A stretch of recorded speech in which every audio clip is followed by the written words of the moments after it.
అదే కాదే పంట అవే గడిచి కాదనగా ఓటి కాలేదు తొడదాకా ఒకేలా ఉంటాయి.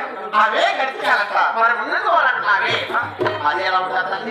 చిన్నదేమన్నా మోటి పొడిగామన్నా అదే ముగించుకోవాలంట మరి మరి అది ఎలా ఉంటుంది? మోనిగా పడితే మాత్రం పెళ్లి చేసుకోవడానికి వచ్చిందనుకో మరి ఇంట్లో మీద బయట మీద ఈదుల మీద ఎవరి మంది అన్న పెట్టుకుంటుంది మగ మంది తట్టుకుంటుంది మగని మాత్రం తప్పుకుంటుంది.